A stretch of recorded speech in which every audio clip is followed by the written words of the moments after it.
আসসালামু আলাইকুম রহমতুল্লাহ।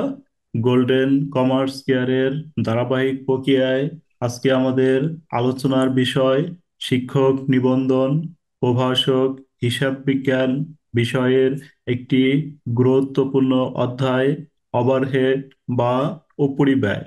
ওভারহেড বা উপরিব্যয় ম্যাথগুলো খুব সহজ, খুব সহজে আমরা এই ম্যাথগুলো সমাধান করতে পারি। সমস্যা এক, জিসিসি কোম্পানি লিমিটেড এ তিনটি উৎপাদন বিভাগ ক, খ ও গ এবং দুইটি সেবা বিভাগ প, ফ আছে। 2020 সালে জুন মাসের বিভাগীয় খরচ ছিল নিম্নরূপ। উৎপাদন বিভাগ, উৎপাদন বিভাগের খরচ ছিল ক 30,000 টাকা, খ 28,000 টাকা, গ 20,000 টাকা। সেবা বিভাগ, সেবা বিভাগে প ছিল 10,000 টাকা, প ছিল 15,000 টাকা। সেবা বিভাগের উপর খরচ, সেবা বিভাগের উপর খরচ নিম্নরূপ ভাবে বন্টন হবে। প পর পর পার্সেন্ট গুলো দেওয়া আছে। পতে হচ্ছে 20%, খতে হচ্ছে আমাদের 40%, গতে হচ্ছে 30%, পতে পার্সেন্ট নেই এখানে, এবং ফতে রয়েছে 10%। অনুরূপ ভাবে খ এর পার্সেন্ট গুলো দেওয়া আছে। করণীয়: পৌনঃপুনিক বন্টন পদ্ধতি। পৌনঃপুনিক বন্টন পদ্ধতি, এটাকে বলা হয় রিডিস্ট্রিবিউশন মেথড, অথবা উৎপাদন বিভাগের উপর, উৎপাদন বিভাগে উপরি খরচের চূড়ান্ত বন্টন দেখাও। কোনো পদ্ধতি বলা না থাকলে আমরা পৌনঃপুনিক বন্টন পদ্ধতিতে নির্ণয় করব। এই এই চ্যাপ্টারের অঙ্কগুলা খুব সহজেই আমরা করতে পারি। এই চ্যাপ্টারে মূলত আমাদের যে জিনিসটি করতে হবে, সেবা বিভাগের যে টাকাগুলো থাকবে, সেবা বিভাগের টাকাগুলোকে আমাদের পৌনঃপুনিকভাবে বিভাজন করে উৎপাদন বিভাগে নিয়ে আসতে হবে। অর্থাৎ সেবা বিভাগের টাকা ভ্যানিশ করে দিয়ে আমাদের উৎপাদন বিভাগে ট্রান্সফার করতে হবে। এতে ট্রান্সফার করার কন্ডিশন গুলো নিচে দেওয়া হলো। তাহলে আমরা খুব সহজেই এই ম্যাথটা করতে পারি। এই শিক্ষক নিবন্ধনের সকল ভিডিও, সকল ভিডিও এই ভিডিওর ডেসক্রিপশন বক্সে দেওয়া থাকবে। আপনারা ডেসক্রিপশন বক্স থেকে শিক্ষক নিবন্ধনের সকল ভিডিওগুলো খুব সহজেই দেখে নিতে পারেন। তাহলে আমরা এই ম্যাথটি সমাধান করব। দেখেন, এভাবে সমাধান করব আমরা। যে প্রথমে আমরা একটি ঘর কাটবো, যে আমাদের লিখবো কোম্পানির নাম জিসিসি কোম্পানি লিমিটেড। উপরি উপরি ব্যয়ের, জিসিসি কোম্পানি লিমিটেড উপরি ব্যয়ের পূর্ণ বন্টন বিবরণী, পৌনঃপুনিক বন্টন পদ্ধতি অনুযায়ী। তাহলে আমাদের রয়েছে উৎপাদন বিভাগে তিনটি রয়েছে এবং সেবা বিভাগে দুইটি রয়েছে। আর আমরা ঘর দিব হচ্ছে উৎপাদন বিভাগে, উৎপাদন বিভাগ এর ভিতরে তিনটি ঘর দিব, ক, খ এবং গ। সেবা বিভাগের ভিতরে দুইটি ঘর দিব আমরা, প এবং ফ। অর্থাৎ প্রশ্নের ধরন অনুযায়ী আমরা ঘর দিব। যদি আমাদের উৎপাদন বিভাগে দুইটি থাকতো, তাহলে আমরা উৎপাদন বিভাগে দুইটি দিতাম, আর সেবা বিভাগে দুইটি আছে দুইটি দিতাম। যেহেতু আমাদের উৎপাদন বিভাগে রয়েছে তিনটি, এদের আমরা উৎপাদন বিভাগে তিনটি দিব, এবং সেবা বিভাগে দুইটি মান হয়েছে, এবং সেবা বিভাগে দুইটি দিব। এরপরে আমরা এখানে বিবরণ লিখবো। বিবরণ লিখে প্রথম যে মানগুলো দেওয়া থাকবে, এই মানগুলোকে আমরা লিখবো হচ্ছে প্রাথমিক বন্টন ব্যয় অনুযায়ী উপরি ব্যয়। প্রাথমিক বন্টন ব্যয় অনুযায়ী উপরি ব্যয়, অর্থাৎ প্রাথমিক বন্টন ব্যয় অনুযায়ী উপরি ব্যয় আমাদের দেওয়া ছিল। এখান থেকে সরাসরি মানগুলো আমরা নিয়ে আসবো। অর্থাৎ উপরি ব্যয়গুলো আমাদের দেওয়া আছে। কর ক্ষেত্রে দেওয়া আছে 30,000। কতে আমরা লিখবো হচ্ছে উপরি ব্যয়, ক এর মান লিখবো হচ্ছে 30,000 টাকা। খতের ক্ষেত্রে লিখবো 28,000 টাকা। গড় ক্ষেত্রে লিখবো হচ্ছে আমাদের 20,000 টাকা। এই মানগুলো আমাদের উপরে দেওয়া আছে, জাস্ট ওইখান থেকে এনে বসাবো। তারপরে লিখবো 10,000 টাকা, তারপরে লিখবো হচ্ছে 15,000 টাকা। অর্থাৎ উপরি ব্যয় প্রাথমিক প্রাথমিক বন্টন ব্যয় অনুযায়ী উপরি ব্যয়: পথ 28,000, খতে কতে 30,000, খতে 28,000, গতে রয়েছে 20,000, তারপর পথে রয়েছে 10,000, আর ফতে রয়েছে 15,000। এই মানগুলো আমরা এখান থেকে সরাসরি বসাবো। তারপর আমরা বসাবো সেবা বিভাগের পৌনঃপুনিক বন্টন। সেবা বিভাগের পৌনঃপুনিক বন্টন বসানোর পরে আমরা এই পার্সেন্ট গুলোর কাজ করব। সেবা বিভাগ হচ্ছে আমাদের দুইটি, একটি হচ্ছে আরেকটি হচ্ছে ফ। তাহলে আমরা প্রথমে লিখবো হচ্ছে প। তাহলে পর ক্ষেত্রে আমাদের এখানে কিছু মান দেওয়া রয়েছে। পর মান হচ্ছে আমাদের 20%, 40%, 30%। এখানে কোনো পার্সেন্ট নাই, মানে এটা জিরো। এটা হচ্ছে আমাদের 10%। এই পার্সেন্ট গুলো দিয়েও আমি করতে পারি, অথবা এই পার্সেন্ট গুলোর সাহায্যে অনুপাত নির্ণয় করার পর এই অনুপাতের সাহায্যেও আমরা ম্যাথটি সমাধান করতে পারি। তাহলে আমরা যদি অনুপাত বের করি, এখান থেকে আমরা একটা শূন্য বাদ দিলে হবে, এখান থেকে একটি শূন্য বাদ দিয়ে এখান থেকে একটি শূন্য বাদ দিব, এখান থেকে একটি শূন্য বাদ দিব। অথবা আমরা দেখব সেবা বিভাগের ভিতরে যে পার্সেন্টেজ থাকবে এটা দিয়ে সবগুলোকে ভাগ করা যায় কিনা। এখানে আছে আমাদের 10, 10 দিয়ে যদি আমরা 20 ভাগ করি, 20 ভাগ হচ্ছে 10, তাহলে আমাদের হবে 2। এটাকে ভাগ করলে হবে 4, এটাকে ভাগ করলে হবে 3। তাহলে আমরা লিখতে পারি, অথবা আমরা সরাসরিও লিখতে পারি। তাহলে আমরা অনুপাত অনুসারে লিখলাম যে পরবর্তী একটি অঙ্ক আমি পার্সেন্টেজ অনুসারে করে দেবো ইনশাল্লাহ। সেম একই থাকবে। তাহলে আমাদের 2, তারপরে হচ্ছে আমরা যদি 10 দিয়ে 40 ভাগ দিই তাহলে হবে 4, তারপরে হচ্ছে আমাদের 3, তারপরেরটা হবে আমাদের 3, তারপরেরটা হচ্ছে আমাদের 0, তারপরে আমাদের 1। অর্থাৎ সেবা বিভাগের 10 ছিল, আমরা এখান থেকে প্রত্যেকটার সাথে একটি করে শূন্য বাদ দিয়ে দিয়ে বসে দিলাম। এখানে থাকলো 2, তারপরে থাকবে 4, তারপরে হচ্ছে 3, তারপরেরটা নাই 0, তারপরেরটা হচ্ছে 1। এবার আমাদের দেখতে হবে এই যে দুইটি বিভাগ, এই দুইটি বিভাগের মধ্যে কোনটির টাকা নেই। প্রথম লাইনে আমরা দেখতে পারতেছি যে পর টাকা নেই। যেটি টাকা থাকবে না ওই ঘরের টাকাটা, এই ঘরের টাকাটা আমরা বিভাজন করব। তাহলে আমাদের পর ক্ষেত্রে এখানে রয়েছে আমাদের 10,000 টাকা। তাহলে উপরে যে টাকাটা থাকবে সেম এই টাকাটাই আমরা নিচে বসাবো। অর্থাৎ আমরা নিচে বসাবো 10,000 টাকা, এবং এই 10,000 টাকাকে আমরা যেহেতু বিভাজন করে দিব, এজন্য আমরা লিখবো হচ্ছে কত, 10,000 টাকা ঋণাত্মক দিয়ে লিখবো। এবার আমরা বিভাজনটা করব হচ্ছে এই 10,000 ভাগ হচ্ছে আমাদের অনুপাতের যোগফলগুলো। অনুপাতের যোগফল 2 4 6 3 9 10। তাহলে আমি এখানে ভাগ করব হচ্ছে 10 দিয়ে, আর গুণন দিব হচ্ছে প্রথমটা হচ্ছে 2, তাহলে 2 দিয়ে গুণন দিব। 10 দিয়ে ভাগ করলে 1,000, 2 দিয়ে গুণন দিলে তাহলে আমাদের আসবে হচ্ছে 2,000। পরেরটা আমাদের আসবে হচ্ছে 10 দিয়ে ভাগ করলে 1,000, 4 দিয়ে গুণন দিব, তাহলে আমাদের হবে হচ্ছে 4,000। তারপরেরটা হবে আমাদের হচ্ছে 3,000, তার তারপরেরটা হবে আমাদের হচ্ছে 3,000। তারপরেরটা তো আমাদের ঋণাত্মকে বসানো আছে, এর পরেরটা আমাদের হবে হচ্ছে 1,000 টাকা। এভাবে আমরা 10,000 টাকা, চারটি 10,000 টাকা, এই 10,000 টাকাকে বিভাজন করে এখানে দিব 2,000, এখানে দিব 4,000, এখানে দিব হচ্ছে 3,000, এখানে 1,000, অর্থাৎ অনুপাত অনুসারে। অথবা আমরা যদি পার্সেন্টেজ অনুসারে করতে চাই, তাহলে আমাদের ভাগ করতে হবে যে 10,000, 10,000 ভাগ হচ্ছে এই পার্সেন্টেজ যদি নিই, তাহলে এখানে 20%, এখানে 40, 60, আর 30-এ, আর 60, 40, 60, 90, 90 আর 100। তাহলে আমরা ভাগ করব 100 দিয়ে। 100 দিয়ে ভাগ করলে 100 দিয়ে ভাগ করব, গুণন দিব হলো 20 দিয়ে।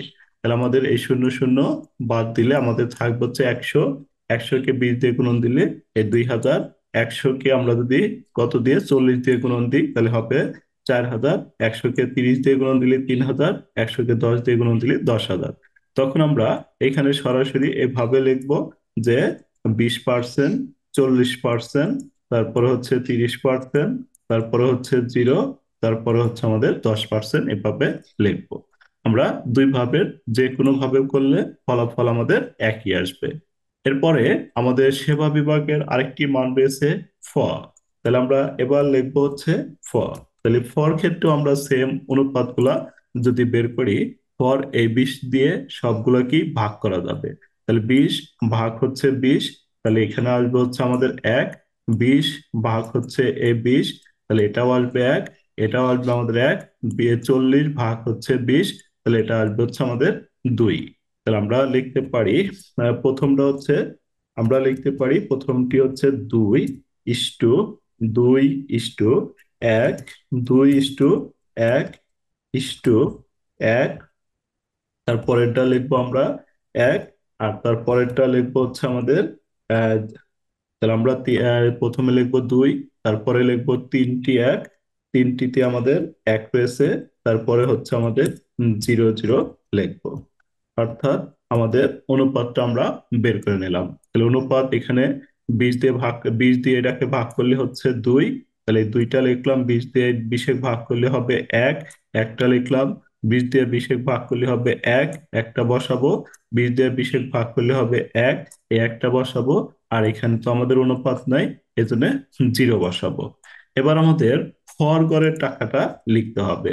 ফর গড়ে আমাদের টাকা রয়েছে 2টি, এই দুইটির যোগফল আমরা নিচে বসাবো। তাহলে দুইটির যোগফল হচ্ছে আমাদের 16,000 টাকা। তাহলে ফল ঘরের 2টি টাকা আমরা যোগ করে নিচে বসাবো 16,000 টাকা। এই 16,000 টাকাকে অনুপাত অনুসারে বিভাজন করে দিব। এজন্য আমরা 16,000 টাকা বসানোর পর ঋণাত্মক দিয়ে দিব। তাহলে 16,000 ভাগ হচ্ছে আমাদের এখানে হবে 2 আর 3, 5। তাহলে 16,000 ভাগ হচ্ছে 5, গুণন প্রথমটা হচ্ছে 2। 16,000, 16,000-কে আমরা করবো হচ্ছে 5 দিয়ে ভাগ করবো, অর্থাৎ অনুপাতের যোগফল। এই অনুপাতের যোগফল দিয়ে ভাগ করবো, তারপর প্রথমটা দিয়ে গুণন দিব। প্রথমটা দিয়ে গুণন দিয়ে যে মান আসবে আমাদের, ওই মানটা আমরা প্রথম ঘরে বসাবো। তাহলে মানটা আমরা প্রথম ঘরে লিখবো। তারপরে 1 দিয়ে ক্যালকুলেশন করে যে মানটা আসবে ওটা পরের ঘরে বসাবো। তাহলে আমরা এখানে বসাবো 16,000 টাকা। তাহলে 16,000 টাকা বসালাম। বসানোর পরে 16,000 নেগেটিভ দিলাম। দেওয়ার পরে আমরা কি করব, আমরা এবার ভাগ করে দিব। 16,000 ভাগ 5, অনুপাতের যোগফল হলো 5, গুণন হচ্ছে 2। তাহলে আমাদের প্রথমটা আসবে 6,400 টাকা। 6,400। পরেরটা আসবে হচ্ছে, পরেরটাকে আমরা 5 দিয়ে ভাগ করব। 5 দিয়ে ভাগ করে গুণন দিব হচ্ছে 1 দিয়ে। 1 দিয়ে গুণন দিলে আমাদের এটা আসবে হচ্ছে 3,200 টাকা। তাহলে আমাদের 3,200, 3,200 আর 3,200, অর্থাৎ প্রত্যেকটির অনুপাত যেহেতু আমাদের 1, তাহলে আমরা প্রত্যেকটি 3,200 লিখবো। তাহলে এভাবে আমরা সেবা বিভাগের একবার প এবং একবার ফ লিখবো। যে পর্যন্ত আমাদের টাকা, অর্থাৎ 20 টাকার নিচে না আসবে, এ পর্যন্ত আমরা একবার প এবং একবার ফ লিখে পৌনঃপুনিক বন্টন করতে থাকবো। তাহলে এরপরে আবার আমি লিখবো হচ্ছে প। তাহলে পর ক্ষেত্রে আমরা এরপরে আবার প লিখবো। প লেখার পরে পর ঘরে আমাদের কত টাকা পজিটিভে রয়েছে, 3,200। তাহলে 3,200 আমরা নিচে বসাবো। বসানোর পর এই 3,200 টাকা সকল বিভাগের মধ্যে ভাগ করে দিতে হবে। তাহলে 3,200 আমরা ঋণাত্মকে বসাবো। এবার আমরা কি করব, 3,200, এই 3,200-কে আমরা অনুপাতের, আমাদের অনুপাতের যোগফল, অনুপাতের এই অনুপাতগুলোর যোগফল হচ্ছে আমাদের 10। তাহলে 3,200 ভাগ হচ্ছে 10, 10 দিয়ে ভাগ করব। তারপরে প্রথমে 2 দিয়ে গুণন করব। তাহলে আমাদের যেটা আসবে, প্রথমটা হবে 640 টাকা। প্রথমটা হবে 640 টাকা। তারপর আমরা 3,200-কে 10 দিয়ে ভাগ করে 4 দিয়ে গুণন দিব। তাহলে আমাদের আসবে হচ্ছে 1,280 টাকা। 1280 টাকা। তারপরেরটা হচ্ছে আমাদের 3200 ভাগ 10 গুণন 3, 960 টাকা। তারপরে আমরা করব 3200 ভাগ 10 গুণন হচ্ছে 1, 320 টাকা। এরপরে আবার আমরা লিখবো হচ্ছে ফ। যেহেতু আমাদের 20 টাকার নিচে পর্যন্ত আসেনি, এজন্য না আবার আবার পূর্ণ বন্টন করব। তাহলে ফর মানটা আমরা এবার নিচে বসাবো 320 টাকা। এই 320 টাকাকে বিভাজন করে দিব, এই জন্য 320 টাকা আমরা ঋণাত্মক দিয়ে বসাবো। তাহলে আমরা এবার লিখবো 320 টাকা ভাগ হচ্ছে আমাদের অনুপাতের যোগফল। এখানে আমাদের অনুপাতের যোগফল হচ্ছে 5, গুণন হচ্ছে প্রথমটা হচ্ছে 2। তাহলে 320 ভাগ হচ্ছে 5 গুণন 2। তাহলে আমাদের প্রথমটা আসবে হচ্ছে 128 টাকা। প্রথমে 128 টাকা, তারপরেরটা হবে আমাদের 64 টাকা। 64 টাকা, তারপরেরটা আমাদের 64 টাকা, তারপরেরটা আমাদের 64 টাকা। তাহলে আমরা এভাবে করব। আবার আমরা লিখবো হচ্ছে প। একবার প দিব এবং একবার প দিব, যে পর্যন্ত আমাদের 20 টাকার নিচে না আসবে। তাহলে আমরা প লিখলাম। লেখার পরে পর ঘরের মানটা আমরা 64টা আমরা নিচে লিখবো এবং ঋণাত্মকে দিব। এবার এখানে একটু ভালোভাবে খেয়াল করব। আমাদের কি করতে হবে? 64 ভাগ হচ্ছে 64 ভাগ হচ্ছে আমাদের 10। 64 ভাগ হচ্ছে 10, গুণন হচ্ছে আমাদের কত? 2। প্রথমটা যেহেতু 2, তাহলে আসবে হচ্ছে 2। 64 ভাগ 10 গুণন হচ্ছে 2। তাহলে আমাদের হবে আহ 12 দশমিক, তাহলে আমাদের হবে 12.80। তাহলে আমরা এখানে 12.80 না বসিয়ে আমরা এখানে বসাবো হচ্ছে 13 টাকা। 12.80 না, আবার 0.50-এর উপরে গেলে এক যোগ করে দিব। তাহলে এখানে 13 টাকা বসাবো। প্রথমটা বসাবো 13, তারপরেরটা বসাবো 26, তারপরেরটা হবে 26-এর পরেরটা আমাদের 13, 26 এবং কত? 19। তাহলে আমাদের কোনো মান যদি দশমিকে আসে, তাহলে দশমিকে আসলে আমরা এই শেষের ঘরের মানটা আর অনুপাত অনুসারে লিখবো না। অনুপাত অনুসারে লিখলে শেষের ঘরের মানটা কিছু ডিফারেন্স হবে। যদি আমাদের দশমিকে আসে, তাহলে আমরা শেষের ঘরের মানটা লিখবো হচ্ছে এই যে 64, এই 64 থেকে আমরা অবশ্যই সবগুলো বাদ দিব। 13 বাদ দিব, তারপরে 26ও বাদ দিব, তারপরে আমরা কি করব? 19 বাদ দিব। বাদ দেওয়ার পর যে টাকা অবশিষ্ট থাকবে, এই টাকাটা আমরা এখানে বসাবো। যদি কোনো দশমিকের মান আসে, তাহলে বাদ দেওয়ার পর আমাদের অবশিষ্ট থাকে হলো 6 টাকা। তাহলে আমরা এখানে 6 টাকা বসাবো। এরপরে যেহেতু আমাদের 6 টাকা এসেছে, পরের লাইনে আমরা এই টাকাটা, আমরা বলছি যেহেতু 20 টাকার নিচে আসলে আমরা ভ্যানিশ করে দিব। তাহলে 20 টাকার নিচে আসলে আমাদের ভ্যানিশ করে দিতে হবে সার্ভিস ডিপার্টমেন্ট। না হলে এভাবে আমাদের ধীরে ধীরে পয়েন্টে আসবে, তারপর ঋণাত্মক আসবে, এভাবে সারাদিন মানগুলো আসতেই থাকবে। অর্থাৎ 20 টাকার নিচে যখনই মান আসবে, তার পরবর্তী লাইনে আমরা এই হিসেব সেবা বিভাগটা ক্লোজ করে দিব। যেহেতু 20টা, এখানে আমাদের আইসে হচ্ছে 6 টাকা। তাহলে এই 6 টাকা কে আমরা 20 টাকার নিচে আইসে, এই জন্য পরবর্তী ঘরে আমরা ক্লোজ করব। আর পরবর্তী ঘরটা ক্লোজ করার জন্য আমাদের এখানে পর ঘরে আর কোনো মান লেখা যাবে না। তাহলে পর ঘরে আর কোনো মান লেখা যাবে না। তাহলে আমরা লিখবো হচ্ছে ক, খ, গ, অর্থাৎ উপরি ব্যয়ের 3টা লিখবো। এজন্য উপরি ব্যয়ের 3টা রাখবো, 1, 2, 3। এবং বাকি দুইটি আমরা জিরো করে দিব। তাহলে বাকি দুইটি মান এখানে জিরো করে দিব। তাহলে জিরো করে দেওয়ার পর আমরা এখানে 6টা নেগেটিভ দিয়ে বসাবো, যে 6টা আমরা ঋণাত্মক দিয়ে বসাবো। তারপরে এই ঘরে আমাদের আর কোনো মান বসবে না, জিরো জিরো দিব। এবার এই 6কে আমাদের ভাগ করতে হবে। এখানে আমাদের রয়েছে হচ্ছে 3টি, এই 3টি মান অনুসারে। তাহলে 6 ভাগ হচ্ছে আমাদের, 6 ভাগ হচ্ছে আমাদের কত? 2, 4। 6 ভাগ 4 গুণন হচ্ছে আমাদের 2। তাহলে আমাদের আসে হচ্ছে 2 টাকা সামথিং। তাহলে আমরা এটা 2 টাকা লিখবো, এটা তো 2 টাকা লিখবো, এটা তো 2 টাকা লিখবো। লেখার পরবর্তী লাইনে আমরা যে কাজটা করব, পরবর্তী লাইনে আমরা লিখবো হচ্ছে আহ, মোট। তাহলে আমরা পরবর্তী লাইনে লিখবো মোট উপরি, আহ, মোট বন্টনকৃত উপরি ব্যয়। মোট বন্টনকৃত উপরি ব্যয় আমরা এবার যোগ করব। যোগ করে আমরা আমাদের এই যেটা, এই দুইটা মানই আমাদের আহ, সেবা বিভাগের দুইটি মান আমাদের ভ্যানিশ হয়ে যাবে। এই যে সেবা বিভাগের মান দুটি আমরা ভ্যানিশ করে হাইফেন দিয়ে রাখবো অথবা জিরো দিয়ে রাখবো। আর হচ্ছে উপরি উৎপাদন বিভাগ, উৎপাদন বিভাগে সেবা বিভাগের মানগুলো আমরা উৎপাদন বিভাগে নিয়ে আসার পর উৎপাদন বিভাগের যোগফলগুলো আমরা এখানে বসাবো। আশা করি এই ভিডিওটি প্রথম থেকে শেষ পর্যন্ত বুঝেছেন। তারপরেও যদি আমাদের এই ভিডিওটি বোঝার কোনো সমস্যা থাকে, তাহলে আমাদের হোয়াটসঅ্যাপ নাম্বারে নক দিয়ে আমাদের হোয়াটসঅ্যাপ গ্রুপ এবং ফেসবুক গ্রুপে জয়েন হবেন। যদি কোনো এই ভিডিওতে কোনো প্রবলেম থাকে, তাহলে আমাদের হোয়াটসঅ্যাপ গ্রুপে নক দিলে আমরা আবার ওইখানে বলে দিব, বা হোয়াটসঅ্যাপ নাম্বারে কল দিলে, কোনো সমস্যা হলে হোয়াটসঅ্যাপ নাম্বারে কল দিলে আশা করি উত্তর পেয়ে যাবেন।